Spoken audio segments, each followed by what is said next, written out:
Hello, everybody. Welcome back to Fat Jocks. Thanks so much for listening.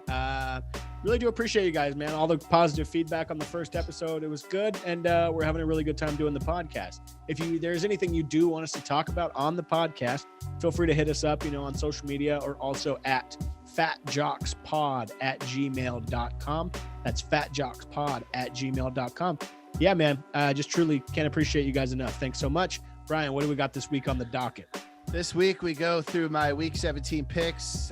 Spoiler alert, I went 8 for 8, so I know what I'm talking about. We go into everybody in sports media crying over the Philadelphia Eagles benching Jalen Hurts. Get over it. We get into how sexy Trevor Lawrence is. It's essentially the most of the meat of what we talk about with college football. We break down Ryan Garcia's career and the state of boxing.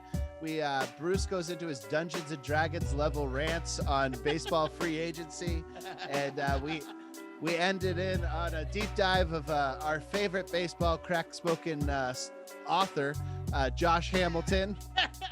And that's pretty much that's the whole episode. Please give us 5 stars on iTunes, like and subscribe, and ring that bell, you sexy baby. Personal foul, 69, offense. He was giving them the business. Fat son of a bitch. He's fat. Hey, I'm just here so I don't get fined. He's fat. Playoffs? I just hope we can win a game. He's fat. I'm a man. I'm 40. I'm gonna kiss you. I couldn't care less about the team struggling. Ladies and gentlemen, welcome back to Fat Jocks with me, Bruce Gray, and your other host, Brian Vokey. Brian, how you feeling? I'm feeling good, Fatter Jock. How are you feeling? I'm feeling good, almost as equally fat, Jock. Somebody had messaged me the other day. They were like, I don't remember Brian being fat. And I was like, yeah, he's skinny fat. And they were like, yeah, you're right. Yeah, I don't. I got that kind of weight where people are like, did you lose weight? Every time they see me. Oh, yeah. That's every time I've ever gotten a haircut, people are like, hey, have you lost weight? And they would always be like, damn, you look so young. You look so thin. And I'm always just like, fuck yeah. I'm also the type of person where I'll be in a picture. Like this just happened the other day. Me and my girlfriend went on a hike and she had taken a picture of me and our dog down by the river. And I was like, man, I look skinny in that picture. I was like, you know what that means? Fucking 14-foot Italian sub on the way home. Hell 14 yeah. foot, 14 inch. No, you got it right the first time. Yeah. Busted. Yeah. I ate a party sub that I had to hang out. I had to hang it out the back, like in a car where you have to put it in the passenger seat, but it goes out the back window like it's a ladder or something. Right. Or a big piece of wood. It's funny that you said that you got your picture taken down by a river because you are one pair of taped glasses away from looking exactly like Matt Foley. You seem like, down by the river was the most organic phrase that could ever come out. As I said that, I was like, oh no, that's what happens, especially being a comedian, where you realize whenever you're talking, you're like, this is going to be used against me in 5, 4, 3. Do you know what I'm saying? I'm blonde and I'm fat, and I said down by the river. Here we go. Yeah, literally, let it rip. Go for it. All right. Speaking of letting it rip, listen, I'm a man who can be honest and admit when I'm wrong. But I have no problem taking credit when I'm right, which is kind of where we're at with my recap of my Week 17 picks the NFL. I went 8-8, so I was 8-8 is a playoff team this year. Yeah, especially with that 7th seed. I mean, I'm better than the Washington football team. I think what are they? What are they? 7-9. I don't know. 7-9. They went and they're in the playoffs. They're in the playoffs, hosting a playoff game. Jesus, that's crazy, dude. They seem like they were a wreck. Yeah, they're 7-9 on top of their division. The Giants at 6-10, Cowboys 6-10, Eagles 4-11. Yeah, they went. I believe 5-2 in their last. Alex Smith from he's got like his ass is his calf or something. Yeah, I mean, literally, I think they took his left arm completely off his body to replace his leg. Yeah, he got Pat Tillman's calf. Yeah. The guy can't stop being a hero. That's God bless his service, fellow Army service member. That was a wild thing. Didn't they like burn his journals or something because he was writing about how the Army sucks ass? Yeah, or maybe he was writing something about like, something they didn't want out in his reputation. Maybe there was some friendly fire going on in the barracks. You know what I'm saying? Oh, sorry. I was trying to figure out what was going on. There was a table being set up outside of my apartment. I thought my joke was so unfunny that no. I was podcast. I have these in. No, sorry, boys. My son can't come out to play. He's busy politicizing the death of Pat Tillman online. You'll have to come by later. I got to tell you a real quick recap of week 17. Shout out to the Red Zone team, because this is the only week of the year where there's all the games are on Sunday. There was 16 games. That guy, the amount of Adderall that must have been flowing through the NFL Network. I mean, it was like, all right, fuck. It was like a bottle of whiskey. Yeah. The Cleveland Browns are in the red zone. We're going to go. It's a rare 8 screen. We have 8 games in the red zone. Yeah. It's like one of those dudes who's playing like a noise machine, a piano. He's like an auxiliary guy where he's playing the 2 pianos at one time. Yeah. The multi-instrumentalist. Yeah. The auxiliary guy. The utility player. Got an organ and a baby grand, one on each hand. Yeah. Well, let's hear it though. Let's hear what you got on your picks.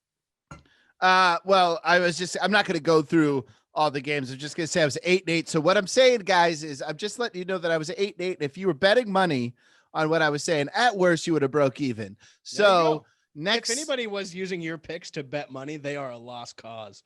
Hey, I grew up placing bets for my family. When my grandfather's mind started to go, he just called me and placed all my bets when I was 12 years old. I made that man some change. But the week was, you know what? We'll go into the playoff picture, but first, actually, let's get into the Jalen Hurts thing, because this is really frustrating for me. I cannot stand football media. The football talks about football in a way that no other media talks about their sports. Like the drama that has been going on in NFL media right now around Stephen A. Smith, Max Kellerman, Sal Paula, but gabagool, whatever the fuck that guy's name is. They're all like crying on television right now because theoretically maybe Doug Peterson threw the game to go from the 9th pick to the 6th pick. And they're talking about the integrity. It's a 4-10-1 team.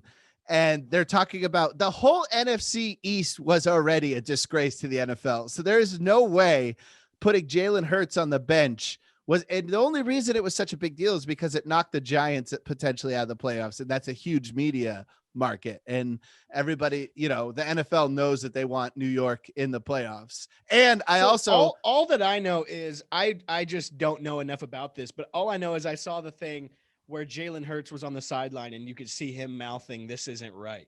Well, what they did was, so Carson Wentz was a healthy scratch. Meaning what? Meaning that even though he was good to go, they didn't put him on the active roster. They because they're like, this game doesn't really matter already, and why are we going to put our starter in? The theory, yes, but also the theory was Jalen Hurts was starting already the rest of the year, and what Doug Peterson is saying is he wanted to get a look, which is clearly a lie. He wanted to get a look at his 3rd string quarterback, whose name is Jake or Jared Sudfield. Yeah, I saw that and I was like, whatever. He has a real estate agent name. From what I've understood is that now both quarterbacks are pissed because Carson Wentz already wants out of there, right? Yeah, but he has a contract that nobody will take. I mean, he fucking breaks his neck. He's like that guy from SpongeBob who has glass bones and paper skin. Every night he breaks his legs. Every night he breaks his arms. Do you know what I'm saying? But he's not even good when he's healthy anymore. No. At least, certain quarterbacks like Alex Smith is good when he's in. But when his leg isn't pointing him in the eyes. Yeah. When he's not kicking his own face. But the problem though is that who cares that they blew the game. They blew the whole season. And it's just the crying, the integrity has been compromised in the NFL. Those guys are out there waging war. And I didn't.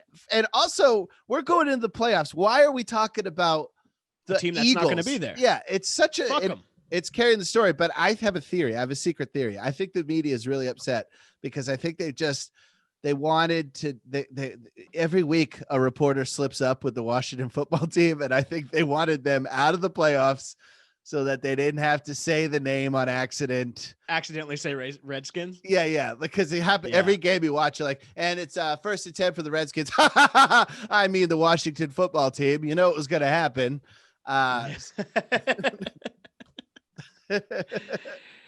You know, I'm a man of faith, and I've always done these things and that's a long fly. Please ball don't by kill me. Yeah, that's a long fly ball by Castellanos. I didn't mean to hurt anybody. And that's the best call of all time, dude. That is the funniest thing where like he's a consummate professional to the point where he's like, I'm a man of faith, and to anybody who there's a long fly ball by Castellanos, that's a 2-run home run. The Reds are up 5-3. Yeah. I'd never wanted to hurt anybody. Solo baseball announcers are the most talented human beings in the world. Yeah, I mean, there was nobody there to cut him off to be like, that's a long fly ball. But he just had to go right into it. That's the other thing. We're talking about an announcer last year who got fired, and he was Tom Coughlin, I believe. No, Tom Coughlin. That's the Giants coach. Yeah, not anymore. Never but Tom Coughlin always had that nasty rosacea looking red skin. Yeah, he had bad skin. He had Mitch McConnell skin where he touched a table, so now his whole hand is bruised. You know, like old people, not even liver spots. You know how old people just bruise. Yeah. Ugh. Good. Sorry, I totally interrupted your Jalen Hurts thing. It doesn't really matter. All I'm saying is everybody just need a story. They need a story. It's the same thing within regular news. That sports news has become a 24-hour cycle, so now they just need a story constantly. But this stuff about the integrity is embarrassing. It's like, I mean, these guys go out and get paid to hit each other in the head. Like, I understand, but I understand why they would say that, but I just think it doesn't matter. Like, why wouldn't you throw a game so you could get a better draft pick next year? We live in a country where the president is basically putting mafia style muscle on secretaries of states to like cheat elections. What are we worried about the integrity of football? Yeah. There is no integrity in anything anymore. So who gives a shit?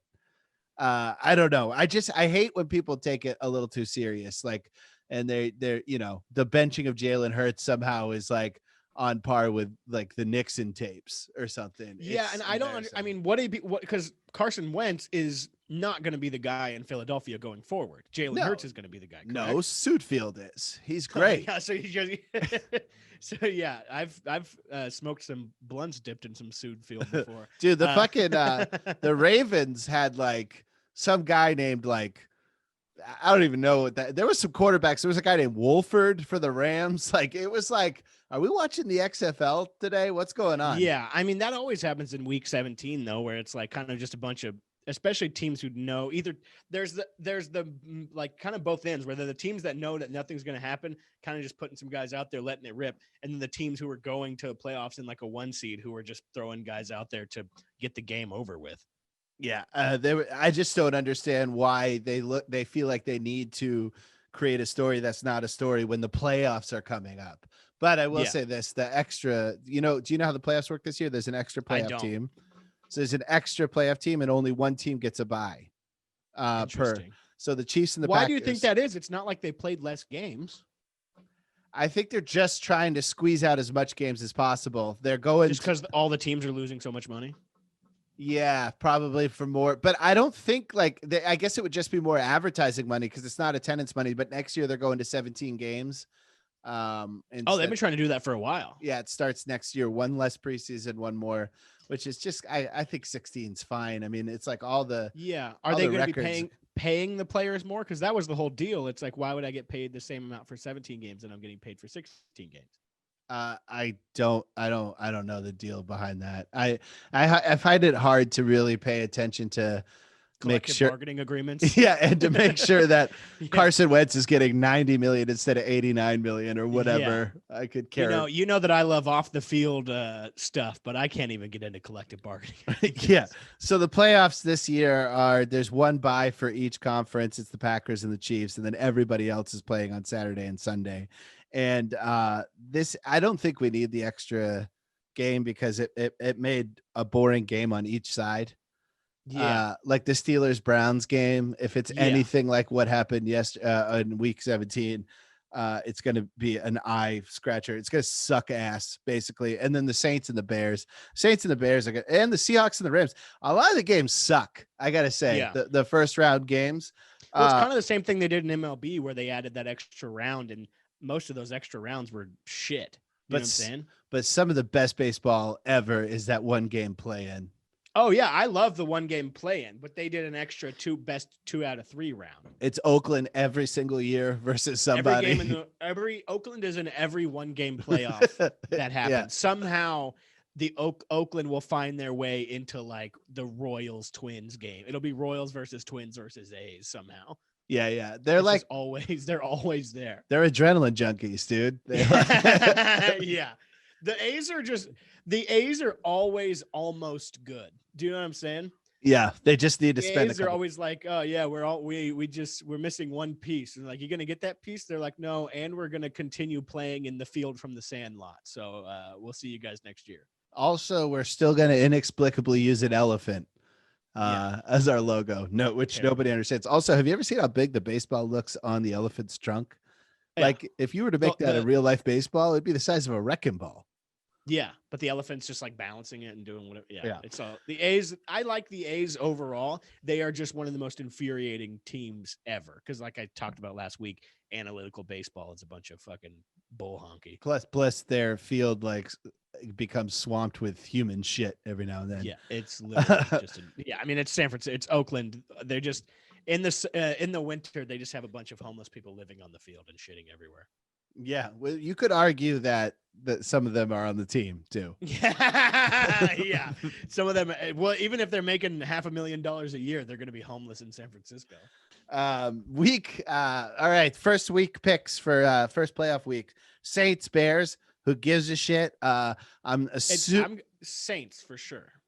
Dude, Drew Brees has looked like dog shit. I know they whooped up on the Panthers yesterday. Kamara will be back. The Saints will win, but I think it's going to be closer. She's busy in the White House, no? Yeah, exactly. Kamara Harris. What are you, Japanese? Put Kamara Harris out there?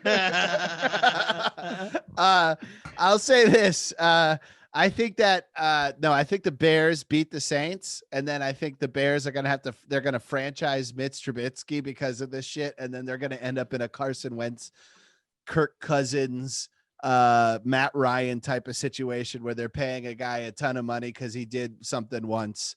And Carson Wentz didn't even do anything once. Nick Foles did it. Well, he got them to like 12-3 or 11-3 before he got out. He was leading in MVP votes. But yeah, I think Mitch Trubisky is going to pull some magic here, and then he's going to be an anchor on the Bears. Hopefully. I hate the Bears. Seahawks, Rams, another who gives a shit. They played a couple weeks ago, and it was one of the most boring games. I've watched a lot of Seahawks and Rams this year. They're two of the most boring teams I've ever seen in my life. The Seahawks aren't really like an exciting team like they used to be. No, they got really, I don't know. DK Metcalf has fallen off. Tyler Lockett's doing good. I think the Seahawks win. The Rams are out. I'm going to say that the Bucks absolutely annihilate Washington. I'm going to say the whole NFC this week is going to be boring. Bills, Colts. Wild card rounds are always kind of boring. Bills, Colts. The Colts are a rushing team. The Bills can score in 4 seconds. The Bills are going to whoop them hard. How far do you think the Bills go this year? AFC Championship. Interesting. And then they lose it there. Yeah, I think they lose to the Ravens. I don't even think the Chiefs. I think whoever plays the Chiefs is going to beat them. Interesting. Pittsburgh, Cleveland. I think that the I got to go Cleveland. That's insane, dude. Why? Pittsburgh. Is Ben Roethlisberger not healthy? He's like fat and weird and like has like no energy. He's played kind of terrible all year. Well, what? He's like 52. He's 1 year older than Aaron Rodgers, and Aaron Rodgers is winning the MVP this year. Yeah, I mean, yeah, you're right. Yeah, he looks like they got that Peyton Manning stuff, or at least their wives do. He's got his face is more squished by the helmet than offensive linemen. Like when you see him, he looks like one of those balls you squeeze and the eyes pop out. Yeah. Like his face barely, he needs a bigger helmet is what I'm saying. He's probably got a little brain bleeding going on from that one time he crashed his motorcycle with no helmet. Remember that? Oh yeah. Yeah. It was like in the off season and he was like, yeah, he was an animal back in the day. He had some stuff going on. I don't want to get too much into that, but he was doing some things people have said. Tennessee, Baltimore is going to be a dope game because yes, Baltimore and Tennessee are the best rushing teams in football. And, it's going to be in Baltimore. I mean, it's going to be in Tennessee. So it won't be that cold, but it'll still be a running game. But I think Baltimore is going to win. But I think that's going to be Baltimore's closest game to the Super Bowl. But they're just too on fire. Yeah, they are looking. From what I've been as far away from football as I ever have been this year, but from what I've seen, Baltimore's been looking good. Baltimore rushed for over 400 yards last week. Yeah, I do want to echo the words of O.J. Simpson and welcome Derrick Henry to the 2,000-yard club. Did he make it? Yeah. Oh, I didn't know that. Yeah. I'm pretty sure. Oh, I didn't hear that. So yesterday, there was a lot of players trying to hit their bonuses. He surpassed 2,000 yards. Wow. OJ has He's the best seventh player. Jamal Lewis, Chris Johnson, Barry Sanders, Terrell Davis, OJ Simpson, Eric Dickerson, and Derrick Henry. Man, Chris Johnson, remember him? He was so fast. He was big too. He was big. Chris Johnson, no way. Chris Johnson was a little guy. Are you sure? Chris Johnson, you know who I'm talking about from the dreads? Yeah, he was tiny. No. He's 5'11". Damn. Who am I thinking he was tiny. He ran a 4.24 40. Oh, I'm thinking did he go to the Cowboys? Who's that dude who was sick and went to the Cowboys? He was Smith? No, he was a Cowboy. He went to the Cardinals. I don't know who you're talking about. Emmitt Smith and the Cardinals. There's certain pictures where you're like, what are you doing? Joe Montana as a Chief. Yeah. Yeah. I hate the end of career. I mean, Peyton Manning is a good one of those where he he won a Super Bowl. Yeah. That's what I'm saying. He's a good one of those where the end of career changing teams, but it actually ends up working out. Yeah. Tom Brady, it's working out. The Bucs are monsters right now. The hottest teams going into the playoffs are the Packers, the Bucs, the Bills, and Baltimore. Those are the teams that are on fire right now. Yeah, the Patriots are really kicking themselves in the penis there. Cam Newton caught a touchdown pass. Yeah, well, people are saying that he's not going to be back next year. Hell no. He danced, and you could tell when you watch his touchdown celebration that he was like, I should not be dancing. Yeah. This is not a dance. Bill Belichick's just like, I hate when they dance. That's what old white guys love. Don't like it. Old white guys love to talk about, Walter Payton just dropped the ball and ran to the sideline. They love to talk about Walter Payton, how he didn't celebrate. That's the one example. So those are my picks. I got the Bears, the Seahawks, the Bucks, the Bills, the Browns, and the Ravens. Two back in next week to watch me go 6-0. All right. And then what do we got? When is that? January 11th. We got the NCAA championship coming up, the NCAA playoff from this weekend, college football playoff. Obviously, Alabama used Notre Dame as toilet paper. That's not even worth mentioning. Mm-hmm. But Ohio State beating the shit out of Clemson was I expected that to be at the very least a close game with Clemson coming out on top, but I thought Clemson was going to go all over them. I thought sexy ass Trevor Lawrence was gonna just be dropping dimes that whole game. He looks like a hot chick, dude. I'd fuck him. I'd fuck Trevor Lawrence. I'm coming to come out and say it. If I had to fuck somebody, it would be Trevor Lawrence. Not even a guy. If I had to fuck somebody, if I got to fuck anybody, it's gonna be Trevor Lawrence. Put a gun to my head and say, "Hey, you gotta have sex with somebody right now." I say, all right, get Trevor in here. Yeah, get Trevor in here. Did you see that thing where he was in the post-game interview and one of the reporters didn't have their microphone on mute and they were like, man, Trevor needs to shave that mustache. No. He has the worst mustache of all time. He was like, how am I supposed to beat off to this with that fucking mustache? Yeah, he literally, the only reason that he has a mustache is so that you can tell that he's a man. The same way that people put like a blue hat or a pink bow on a baby. Do you know what I'm saying? Yeah. That's the only distinguishing way where, like, if he's wearing baggy clothes, you're like, man, that lesbian over there.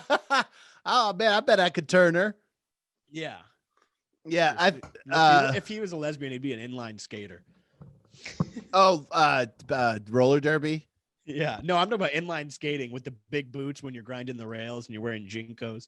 Oh yeah, dude. He's a looker, especially when he puts that headband on. And man. Yeah, but and you can pretend the shoulder pads are tits, dude. Yeah, you're like mushing them. Oh man. So, I mean, what do you got? I mean, it was Justin Young is his name, right? The Fields. Ohio State quarterback. Justin Fields. Sorry, Justin Young is a comedian, I think. Justin Fields made it look so easy, and obviously the Ohio State defense was shutting him down. But Justin Fields was just he had like 3 touchdowns over 40 yards or something. He threw 6 touchdowns. Yeah, I was watching that. Was unbelievable. The coverage was terrible. Like Justin Fields' draft stock went way down this year. He played terrible for a 5-0 or 6-0 team. Yeah, that also though, they had to play 6 games. All those guys are so fresh. Where it's like other teams, like Clemson played like 11 or 12 games. A lot of people played way more games than Ohio State played 6 games. I don't know if they should have been there, just based on the 6 games thing. Obviously, they're so good, and they fucking went and kicked the shit out of Clemson. Maybe they're going to kick the shit out of Alabama. No. But they just, I don't know, man. I'm a big Ohio State believer right now after seeing them kick the shit out of Clemson. They killed them. Alabama is gonna dick slap them. Like, I mean, you got Alabama's like, I think there's like 4 Heisman finalists and 9 of them were from Alabama. Yeah, I mean, obviously Alabama is just year in, year out. This year is insane though. They're always just great. You know that Mac Jones is the first Alabama quarterback to be a Heisman finalist? AJ McCarron never did it? Nope. I'm 99%. Or no, sorry. He's seeking to be the first Alabama quarterback to win the Heisman. Yeah. Because which is crazy. They've had some finalists, but Mark Ingram and Derrick Henry both won it there. They've had a good amount of Heisman finalists. They had AJ McCarron in 2013 to a Tagovailoa. I don't need to say it. To a tag violin. Yeah, literally just to a tag. That's what you got to go by. And those guys, but Alabama's always kind of been like that, where they're so good as a team that they don't like. They have a few standout players, of course, always, but there's never the team as a whole is always just so good. Oh, well, half the NFL is from Alabama, but as quarterbacks, they haven't put out a star quarterback since seriously, I think it's fucking Joe Namath. Well, none of their quarterbacks ever do well in the league, which doesn't make any sense because it's such a pro style offense. I got to check my camera real quick. All right. Up next on the docket, Brian told me over the weekend to familiarize myself with Ryan Garcia because he has something to say about him. And I'll come out right now before Brian even says this. I like boxing. I don't love boxing. I'll watch it whenever something's good happening. I did a lot of research on Ryan Garcia. I watched some of his fights. I watched some of this and watched some of that. And just from knowing Brian, I know exactly what he's about to say. Go ahead. About this is interesting. I want to hear what you think I'm going to say. You're one of those old guys. Yes. Who says about how Walter Payton didn't just stand there and dance. He put the football down. And no. I love the dancing. Yeah. But you don't like you wish that Ryan Garcia would just shut up and box. No, I like when Tyson Fury came out to Crazy by Patsy Cline in a throne being held like an Egyptian king, and he's singing Crazy. And then he comes in and he whoops Deontay Wilder like Deontay Wilder has never fought before, and then sings Bye Bye Miss American Pie in the ring. I love it. I'm all for it. Ryan Garcia. But once he gets into the ring, you don't want any of that involved. No, it's outside the ring. Ryan Garcia, it's just okay. It's not his fault, but he doesn't have a signature win, and he's one of the most popular people in boxing, and it sucks because boxing is so good right now, and the casual fan thinks Ryan Garcia is like an elite boxer, and he even beating Luke Campbell. I know Luke Campbell's a gold medalist, but Luke was slow, and Ryan fought he got I watched the whole fight after you told me. It's a great fight. Campbell was kind of whooping his ass, and then Ryan Garcia came back and was just throwing him hard, man. He's so fast, and there's nothing I love more in the world than a body punch knockout. That's my favorite thing about absolutely. I knew that too. I was going to say that Brian's stoked on this body shot knockout, that threw me for a loop too. Because if you see that in replay, it's like, dude, his fucking tit switch places for a second. It's unbelievable. If you watch in replay, also you can see, this is why I was so prepared to shit on Ryan Garcia no matter what happened when we recorded. But then I watched, things have changed. I watched the slow motion of that body shot, and his face is making direct contact with his face is facing Luke Campbell's head, and his eyes dart down Aaron Rodgers Mahomes style down to his ribs, and with his face he's faking a head punch, and his eyes he's locked in on the body. And I was like, okay, this kid legit can fight, but he hasn't. I mean, let's not pretend that he's fought, he wants to fight Gervonta Davis. If you watch Gervonta Davis, it's a whole different ballgame, because Ryan Garcia, just from the name, I want nothing to do with Gervonta Davis. he just sounds like somebody. I'm sure he's a nice guy, but I don't want to put my athletic ability up against a guy named Gervonta Davis. When you're that much right when you're a dude and your name ends in A, you could whoop ass. Absolutely. And Tank Davis is his nickname. Tank Davis, like, if he lands like Campbell's slow and was landing on Garcia. Garcia's big, stupid Tiger Beat teen model chin was up the entire time. Yeah. And I mean, he's like a pretty boy type thing. And I have this question for you, because he's a big personality, and he's like, I don't get his personality. No. I understand that you don't give a shit that he's a big personality. What I'm saying, he's a big personality, and he's like kind of talks a lot of shit, and he does this, and he kind of does the vlogger thing and all of this. And my mind immediately goes to Adrian Bronner. Who's that? Where Adrian Bronner, you don't remember from a few years ago? He's like Floyd Mayweather's prodigy. He was supposed to be like the next big thing, but he couldn't stop fucking up outside of the ring, and now he's a dumbass. But he was the same thing, kind of doing the vlogger thing, kind of doing like these day in the life different videos. Do you remember him? I do. I know exactly what you're talking about. And I mean, what his record now? He's like he's like 23 or 22-1. And he is just like he's not anywhere he's irrelevant. Near. He's irrelevant as all can be. He's 33-2. I'm sorry. Yeah. So despite his troubles in court, by 2013, Bronner was the undefeated welterweight world champion. Lost that title fight in a year to Marcus Maidana. Yeah. And Bronner, he's lost one thing since then. So he was 32-0 in 2013. And then he lost 2 fights. Maybe he won a few. I mean, he's lost to Manny Pacquiao in 2019. And he lost Mikey Garcia. Yeah, he's lost his last. He lost to Mikey Garcia? Yeah.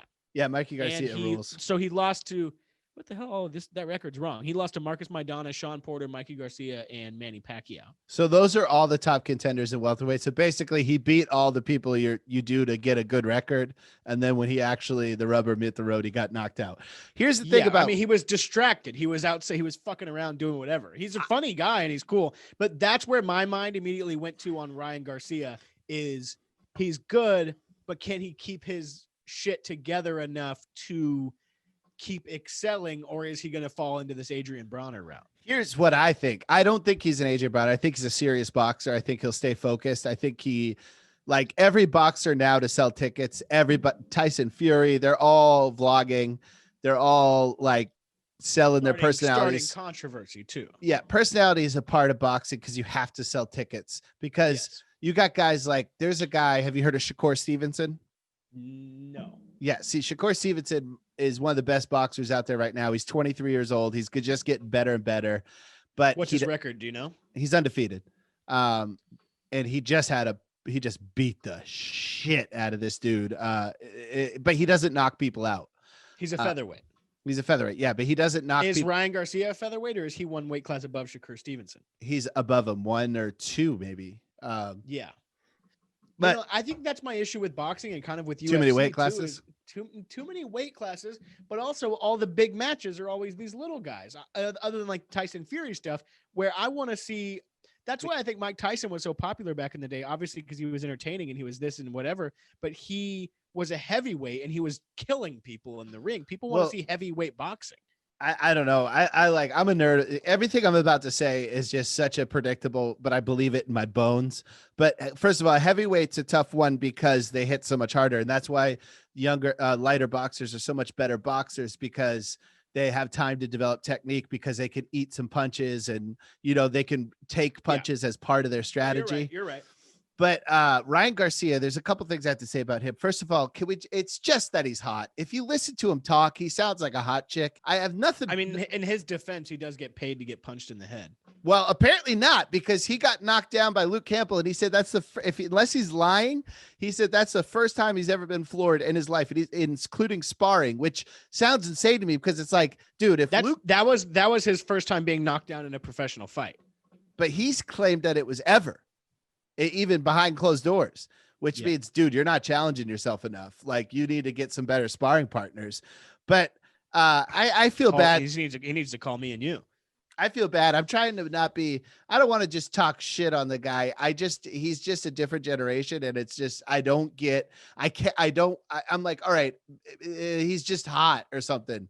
Like, girls think he's hot. I think that's about it, because it's just like how Oscar De La Hoya was. Oscar De La Hoya, if you listen to him talk, he's not Tyson Fury. He's not Bud Crawford. He's not that interesting. But these guys who sell tickets are it's always Logan Paul or 90-year-old Mike Tyson or the social media star. Well, the first thing that comes up when you even Google Ryan Garcia is him hanging out with Jake Paul and like doing boxing stuff and training Jake Paul. That he's in that universe of people. Yeah, I have no interest in that. I love dudes like Shakur Stevenson who are like 17 years old trying to spar with Terrence Bud Crawford, pound for pound #1. I love those dudes. I love there's a Japanese guy I love, Inoue. They call him the Monster, and he's a body punch knockout dude too. And I'm hoping I hope some of these guys sell tickets, because boxing is really good right now and nobody gives a shit. Nobody gives a shit because these people are diving into boxing, your Logan Pauls and your Jake Pauls and your YouTube people, and they're selling more fucking pay-per-views than anyone ever has, because I mean, I get it. I don't resent it. I understand what you're saying, but part of me is like, is that bad for boxing or is that good for boxing? Are you bringing an entire generation of people who wouldn't give a shit about boxing to the sport, or are you? That's what I'm kind of curious about. Or are you just bringing a bunch of people who are going to come right out? Yeah, that's what's going to happen. You're selling one-time tickets only. You're not selling repeat tickets. The deal is, though, it's boxing's fault. I've talked about this until I was red in the face. UFC is killing boxing, because UFC, if there's a fight to be made, they make it. In boxing, it's impossible to get the right guys in the ring. Like, well, because boxing, there's a million different promoters, whereas UFC, it's kind of just the one. Exactly. It's just, there's too many promoters. So boxing, the reason why people watch Logan Paul fight more than they watch Errol Spence fight is not, they don't know shit about Errol Spence, because it's not publicized the way that Logan Paul shit is and the way UFC is. Right. Because if Errol Spence fights Bud Crawford, that'll sell Pacquiao Mayweather level tickets, but they have two different promoters. It's impossible to make that fight. So, what are you going to do? You're going to watch and plus Logan Paul, he goes on his YouTube channel. He's telling 70 million people, hey, I'm doing this thing. Like, his reach. I get it. I don't think, I'm still mad at you for saying that he's going to beat Mayweather. Jake Paul is, which one wears the troll hair? That is Jake Paul. Jake Paul's the bad one. Logan Paul's the good one. Is that what I don't even know anything. Jake Paul is the shithead. Logan Paul's a good guy. Logan Paul's the one he was a shithead. He filmed that Japanese suicide forest thing, and then he turned his life around, where Jake Paul is, pardon my French, retarded. Oh, okay. So Logan Paul must have been the one who had Alex Jones on, because I was like, that's one of the best Alex Jones interviews I've ever watched. Yeah. Yeah. Logan Paul's podcast is pretty solid for the most part. I'll watch it when he has guests on that I like. Yeah, like porn stars and shit. Yeah, of course. And he's fucking them. Good for him. What do I care? Hey. Yeah, there just needs to be some kind of unionization of boxing. This promoter ownership shit is so stupid, and people signing to one promoter is so dumb. There needs to be a UFC type league. You know what's funny about boxing too is it's just such wild, wild west shit. Like they introduced instant replay to boxing. Because there's moments where it's like if this is a headbutt, then like if they have to stop a fight for bleeding and the bleeding came from a headbutt, then there's no winner. An accidental headbutt. It's a draw, no contest. They have to redo the fight. But if it comes from a punch, then it's a technical knockout. So there's stuff like that they can replay. But in boxing, I was watching a fight, Jason Maloney fight, and there was a controversial headbutt thing. And so they're doing a replay, and the promoter of the fight has access to the judges who are doing the replay. So he's standing over him, screaming at him to get the outcome that he wants. Yeah. And it's like, guys, you didn't think about this? Like the instant replay guys are just at a computer at a desk in the middle of the arena. Yeah, and the guy standing over him, like, find me 11,000 votes, basically. Like in football, they put the referee. He's already on a field, and there's already a ring of cops to keep anybody off the field. They still put him under a black hood. Yeah, they put him. He goes in there like the refs. They go in there like they're taking an old timey picture. Like exactly. It's so dumb. Yeah, it's cool. Baseball. They don't put him under a black hood in baseball. They just bring out the thing to him and. Where do they do the replays in baseball? They just bring it right out they bring the whole thing out to the umpires on the field. Like when I was a kid and a substitute teacher would roll in the DVD player. 100%. They don't roll in it. It's a guy who has he's wearing all this shit like he's some kind of Boy Scout. They just put on Rudy. Yeah, exactly. Well, that's actually a good thing to get into the MLB stuff this week. I do have some stuff I want to talk about.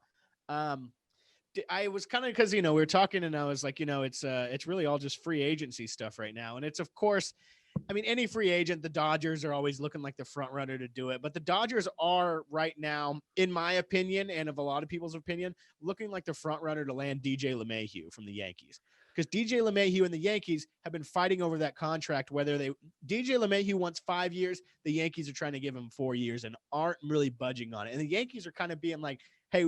I don't know if that's what they're officially saying, but in my opinion, they're being like, hey, go out and see what other people offer you. Maybe you come back here. We'll give you the same thing.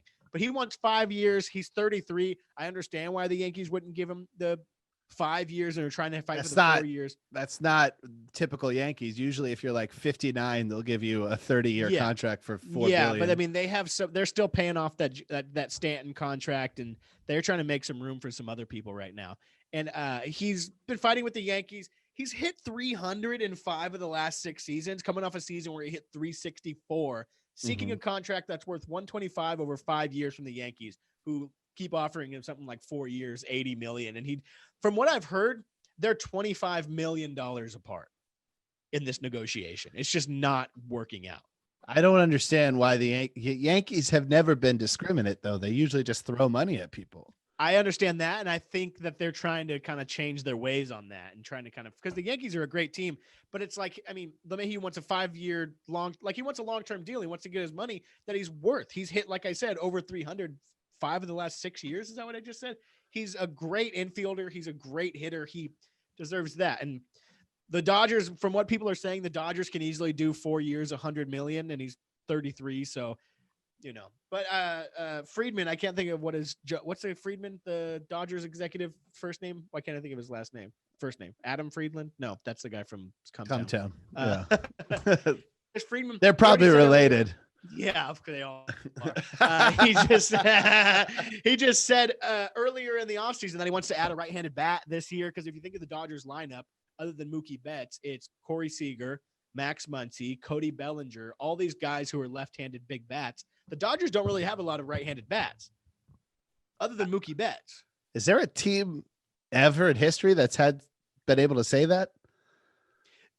That's weird. That's very weird. That's why, Justin Turner's a free agent and he's 14 years old. Yeah. So you don't nobody knows.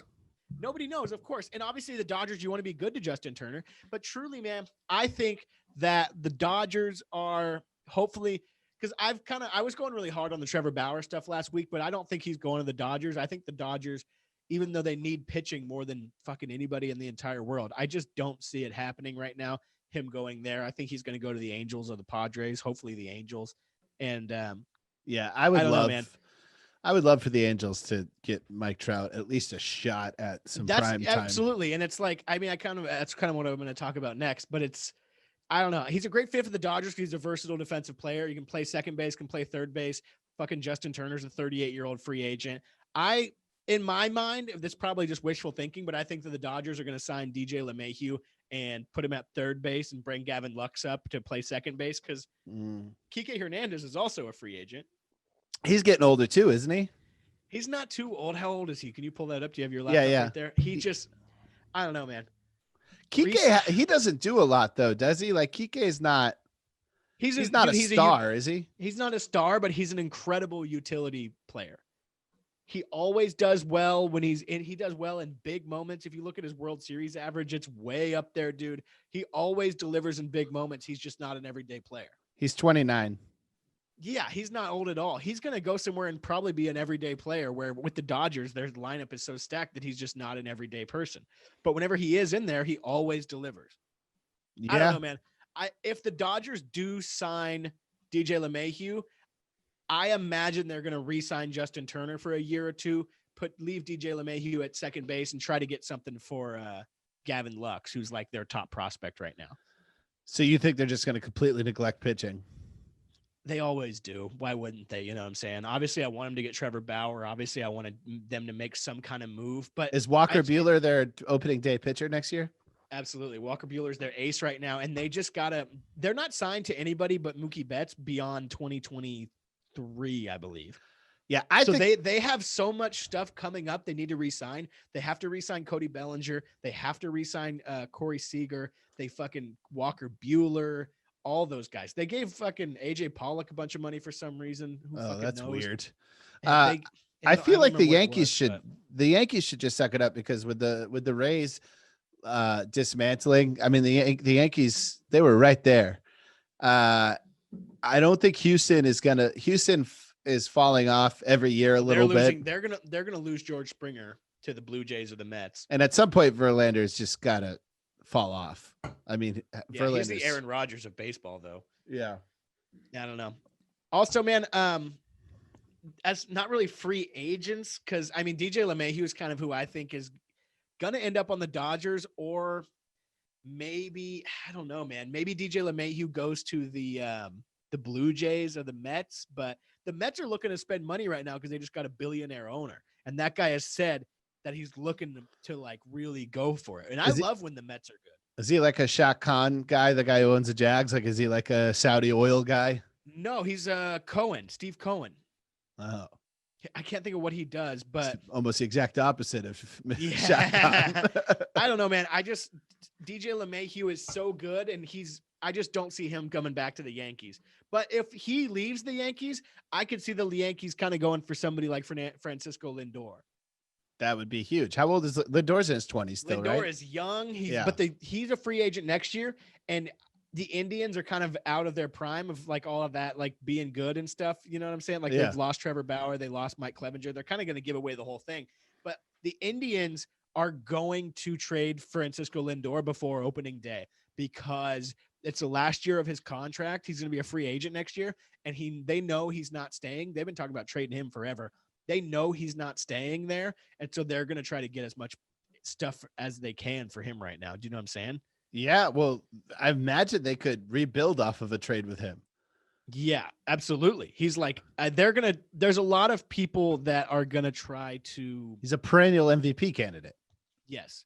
He's going to be traded for opening day. Like I wrote down here, the Indians aren't going to let him become a free agent. The Mets and the Blue Jays are the top contenders right now for Francisco Lindor, is what everybody is saying. And Calvin Biggio or Bo Bichette from the Blue Jays would be an incredible trade piece for them. A young infielder that's worth a lot less money, but can kind of, as far as playing the field, can play the field pretty fucking good.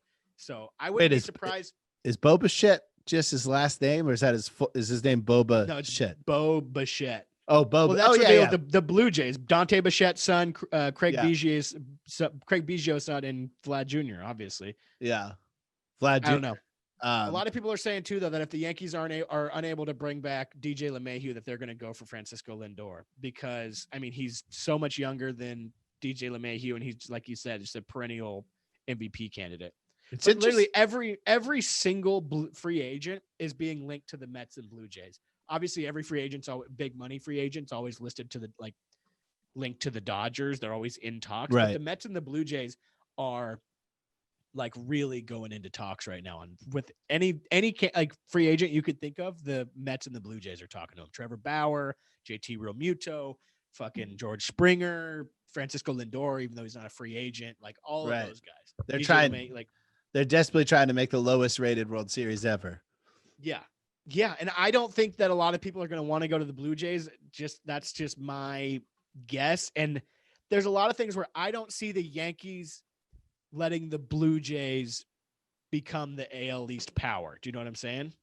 Oh, absolutely. No. Also, I wonder, like, it's got to be unattractive to go to the Blue Jays right now with COVID because it's like, where am I playing? Am I playing in Buffalo? I don't know, man. The Blue Jays have so much young talent with those three guys I just named. All those guys are fucking studs, and they are young. Are you talking about all the all the kids? They're all young. All the Hall of Famers. I mean, kids? I could see the Blue Jays putting together a good team like they had a few years ago, but I don't know. DJ LeMahieu's really up in the air. It's really just that him and the Yankees are so far apart that I don't see him going back to the Yankees right now.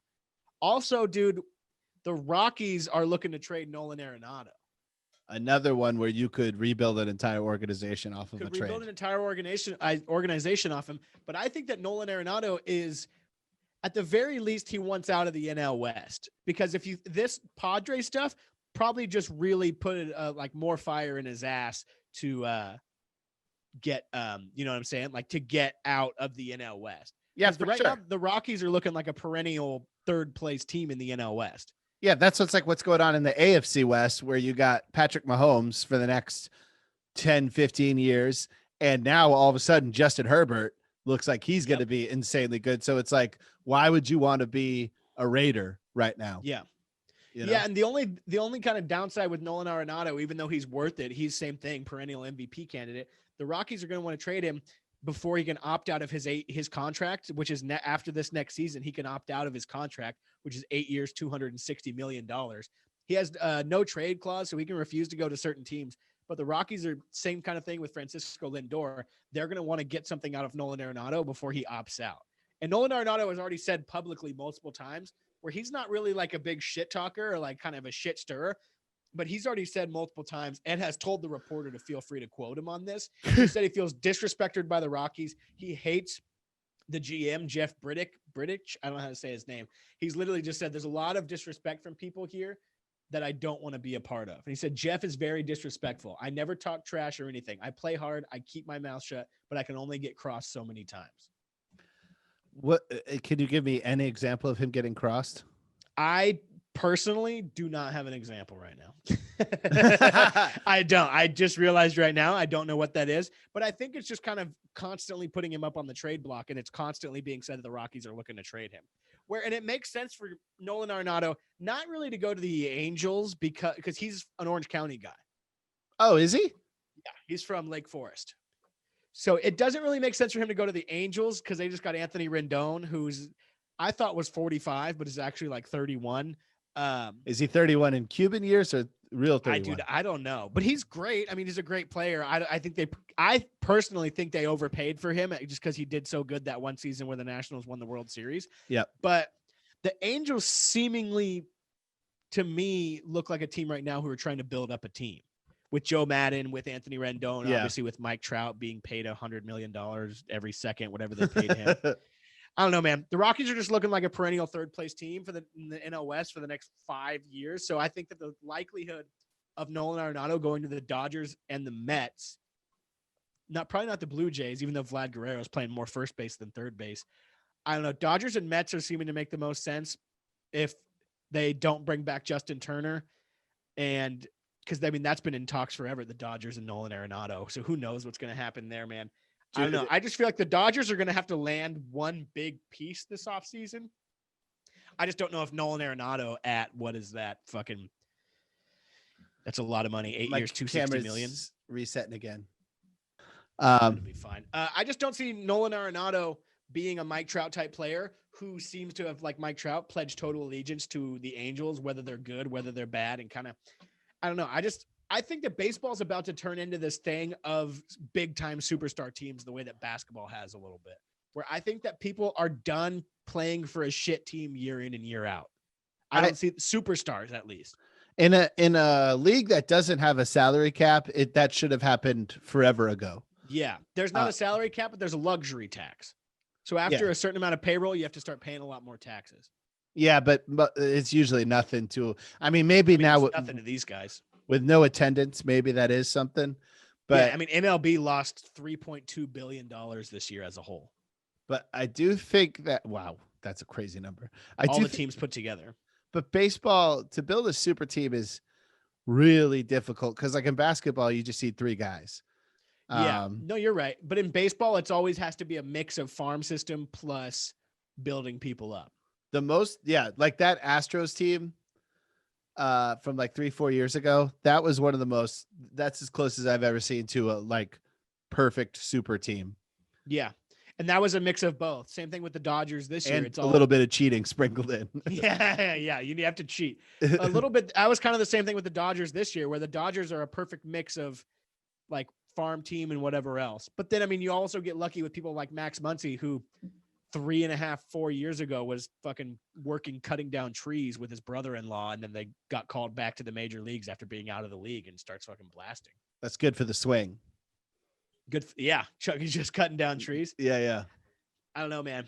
Even the Angels seem to be trying to build up a team with those guys I said. And I think that's where Trevor Bauer ends up. I think Trevor Bauer is going to end up on a Southern California team, Dodgers, Angels, Padres, even though the Blue Jays or Mets are obviously in contention. It's just, who knows? Justin Turner is a free agent for the Dodgers right now, and they have an opening at third base. Nolan Arenado's contract is so large, and they're going to have to save money if they want to bring back Cody Bellinger, Corey Seager, all these guys who they're going to have to pay a good amount of money in the next few years.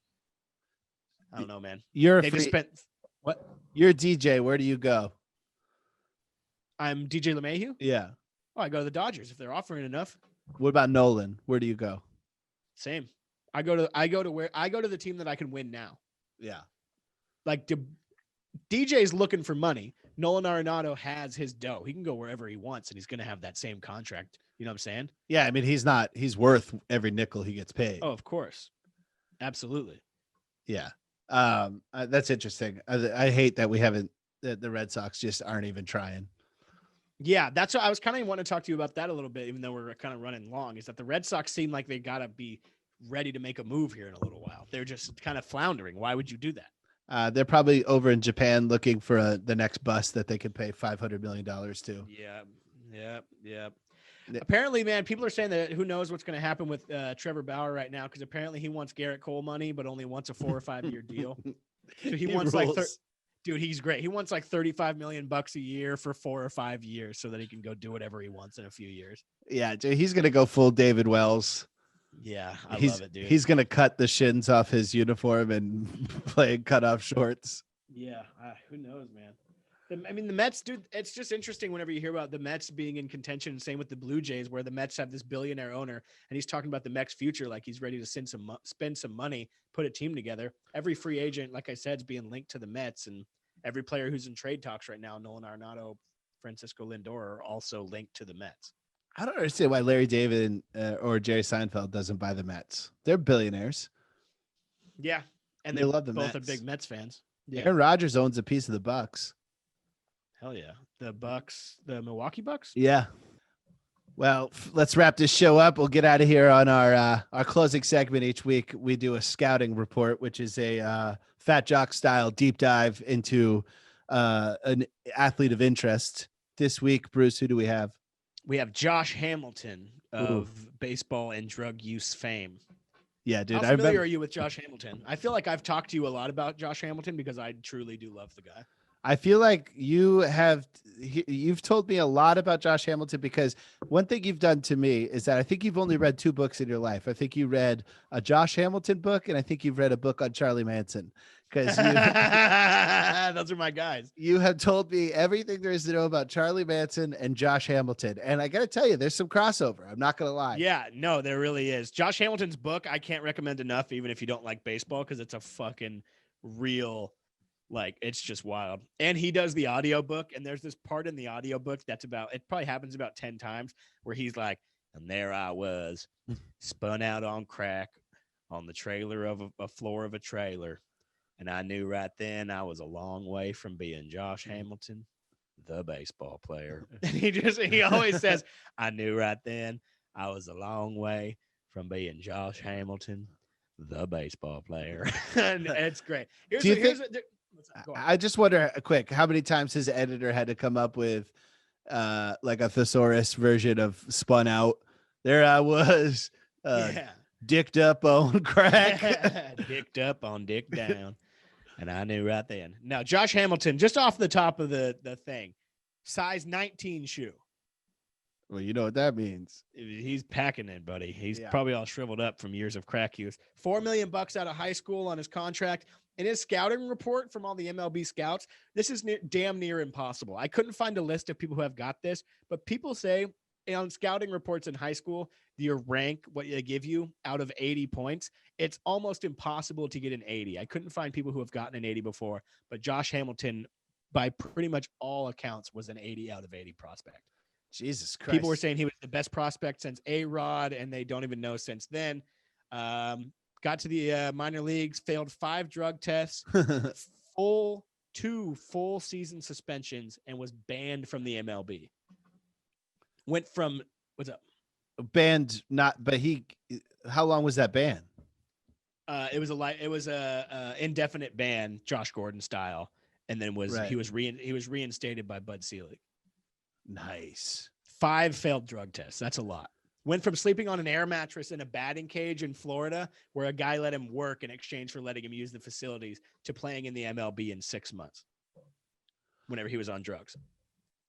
So wait, I'm confused. So he had already made a ton of money, blown the money, and ended up on an air mattress in a batting cage? Oh, he ended up a lot of other places. And that batting cage, that's after he's already got clean off of crack. We should do a live episode from that batting cage. Yeah. And then he's the 2010 AL MVP. So Josh Hamilton was the first overall pick out of high school. In his book, he talks about how he would get stopped. His book is great. I can't say enough good shit about it. In his book, he talks about how he would get stopped to sign autographs between classes, and how one of his teachers asked him to sign a dozen baseballs in exchange for not having to do any of the assigned work in that class. I would have said, no, let me learn. He threw 97 as a pitcher, would have gone first round, but he wanted to hit and play defense. His high school coach, when scouts would come when he was pitching, said you should take some off that fastball if you don't want to get drafted as a pitcher. He was throwing 97. Yeah. Scouts were calling him one of the best prospects they've ever seen. It's like definitely the best they've seen since A-Rod. He won the minor league player of the year in 2000. He hit a 549-foot home run in Bakersfield in 2002. I've gone out and seen where that home run landed, and it is truly unbelievable. So when he was drafted, his parents were he's kind of a Todd Marinovich. Mm-hmm. Not really with the dad beating him and all that stuff, but he's very similar to that. Mm-hmm. So when he was drafted, his parents retired and followed his minor league team around in an RV, and he stayed with them. And that kind of bothered everybody, kind of like this mama's boy thing. And then his parents and him got hit by a drunk driver, and his parents were a little bit more injured than him. So they went back to Raleigh, North Carolina, to like rehab. And he was alone for the first time, ever. And what he says is he was alone, not only from his parents, but also he couldn't play baseball. And that was just like overwhelming for him. Plus, I would imagine, as you would know, for working for a minor league baseball team when you did, the top prospects must be kind of lonely in the minor leagues. Yes, the top prospects, unless you're really cool, you're seen as kind of an asshole. Because I mean, Yasiel Puig was down there whenever I was working for that team, and there was guys on his team who were kind of grinding to eat, and he's getting checks for $190K every 2 weeks. Exactly. So in his book, so while he's playing for the Bakersfield Blaze, starts hanging out at a tattoo shop, got 26 tattoos in like a month. Are any of them good? No, they're all tweaker tattoos. This is before he even started really doing shit. I'm gonna see if I can pull up a picture of his tattoos. Keep going. You can. They're awful. He started hanging out with those guys outside of the shop, and the first night that he went out with him, he had his first drink of alcohol in his life, and also snorted coke for the first time. That's kind of similar to me. Really? Yeah, I did. That was the first drug I ever did too. It was coke, but was it the same night of you first drinking for the first time ever? Pretty close, because I was a sober kid, a straight edge kid. I only started doing stuff to fail a drug test to try to get out of something. That's pretty cool. Yeah. So he started hanging out at the tattoo shop. Then he went out with those guys, snorted coke for the first time. In this book, he talks about it becoming addicted to coke, and then eventually meth, and then eventually crack. And this is all while playing minor league baseball in Bakersfield. He talks in his book also about being in center field in Bakersfield, feeling like he's about to have a heart attack and his heart's going to bounce out of his chest because he's high on crack. And he's just freaking out because he's paranoid that someone's going to find the meth in his locker. Wow. So he went to a sports psychologist in 2002 with the Rays because he was kind of just like not like, he had a bad injury and it was really bothering him beyond that. And he just wasn't looking the same. And then the Rays sent him to the Betty Ford Clinic in 2002. That lasted 8 days. He went away for a little bit, was reinstated, would fail a drug test, be reinstated, would fail a test, be suspended, just over and over and over again. And he even has said in interviews that he would do that on purpose because he just couldn't handle the pressure. And in 2004, he was banned from baseball. And as cliche as it sounds, he was working as a ditch digger. So for what? Why do they dig ditches? I don't, just like construction. For pipes? Yeah. Yeah, just like legit. That's what he describes as just a ditch digger. He cites in his book a specific summer day in 2005 at his lowest moment. And also, I should mention, I mean, people like Carl Crawford who played with him were like, Josh, you're the best ball player I've ever seen in my entire life. Like, just he would come back from these heroin, crack, meth binges and get clean for like 3 weeks at the most, and would go out and be hitting the ball 460 feet off a tee. Jesus Christ. Like, it's just unmatched how good he was. People think, like, I mean, I'll get into that too. Hamilton cites a day in summer 2005 at his lowest moment. He awoke from a crack binge in a trailer surrounded by a half dozen unfamiliar stoned faces. He had loaned his truck to a dealer to get more crack. The truck never came back. He took off on foot, found a payphone, and called his estranged wife, and she came and picked him up. So same year in 2005, he got signed by the Cubs in the Rule 5 draft and was traded to the Reds, where he played a season. I think he hit like 292 in like 80 games or something like that. And then he was traded to the Rangers, where he won the MVP in 2010, where he went to the World Series twice with the Rangers. I mean, just all kinds of shit. Was he on drugs there and then? No, he was totally clean. He's had a few slip ups here and there, like drinking and stuff, but not. But basically, that was his rock bottom, being in that trailer. In 2005, yeah. And then, I mean, 2010, 5 years later, he won MVP, and they went to the 2 World Series in a row. Who do you call when you're at rock bottom and you got to make that? You're barefoot, you got a quarter, there's a payphone. Who do I call? You. I'm like what do I do? I know you've been here. I'm like, put Timmy on the phone. I know the guy who owns the trailer. Hey, Timmy, leave my brother alone. You know he's sensitive. Yeah. He's eventually traded to the Angels, where he signed a 5-year, $125 million contract in, I can't remember what year that was. I don't have it off the top of my head. And a lot of people say he would have been one of the best players of all time without drugs. He'll probably still make it into the, I don't know if he won't make it into the Hall of Fame. He absolutely the sample size isn't big enough. Yeah. No, he's got more piss samples than he does season samples. Yeah, but I mean, without drugs, he missed like 8 or 9 years of his career. But you know what's crazy is this kind of brings me back to what we were talking about last week with the Rays stuff. Is he was supposed to be the Rays' first big star. Do you know what I'm saying? Yeah. They took him first overall because they were an expansion team. Right. And he was supposed to be the best prospect in the last 25 years. He's that old? I didn't realize the dates here. So yeah, when he played for the Bakersfield Blaze, were you going to watch those games? Probably. Yeah. That's in 2002. Yeah, definitely. Yeah. You don't probably saw him. No, of course not. I wasn't like, Daddy, that man's on crack. I definitely wouldn't have noticed that. My Daddy sure is. Yeah, sure Daddy. is. But he's hitting at 549, smoking a fucking some broken windows. You're like, why is that guy acting like most of my uncles? Yeah. Why is he climbing the light poles, Daddy? Yeah. He fucking hits a ball into the gap and he's just like meep meep just around the bases like the fucking road runner. Yeah, I mean, listen, he's like a modern day Ted Williams. You know, Ted Williams lost 2, 3, 4 years of his career. War, yeah. Yeah, same thing. Crack, World War II, Korea. Yeah. Well, I mean, he was given the harshest punishment since Darryl Strawberry.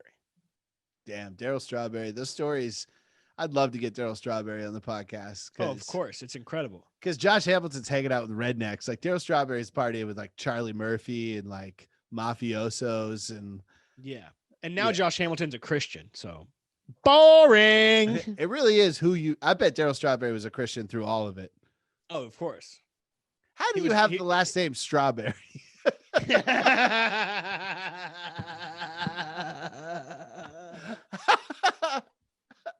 It's funny because I never thought about that. I was like, yeah, that's his name. But who have you ever heard of with a name like that? How is that his real name?